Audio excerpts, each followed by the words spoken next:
Et notre invité ce matin dans la grande interview CNews et Europe 1, c'est Éric Coquerel. Bonjour à vous. Bonjour. Député de la France Insoumise, président de la Commission des Finances. La bataille du second tour des municipales est engagée dans les grandes villes de France. On va l'évoquer dans un instant, notamment avec les alliances entre le PS et votre parti, la France Insoumise. Mais d'abord un mot de Paris. Sophia Chikirou a maintenu sa candidature après le refus d'Emmanuelle Grégoire de nouer une alliance avec elle.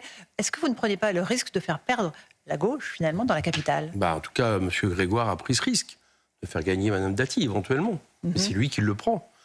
C'est une responsabilité très forte. Alors, heureusement, en réalité, il répond aux consignes du Parti Socialiste, pas d'alliance avec France Insoumise, qui est, à mon avis, suicidaire, et qui, transposée dans des futures élections, est la meilleure manière d'ouvrir la voie à l'extrême droite. Bon, vous l'avez vu, il y a plein de villes dans lesquelles les militants socialistes, les électeurs, qui ne sont pas du tout d'accord avec ça, puisque vous avez vu qu'il y a un sondage qui dit que 2/3 des électeurs du NFP sont pour des alliances entre la gauche, et France Insoumise et le PS, au deuxième tour des élections. Donc c'est décalé. Et lui, malheureusement, il a maintenu cette stratégie, qui est vraiment une stratégie suicidaire. Parce que je vous rappelle qu'au deuxième tour, traditionnellement, dans les municipales, on se rassemble.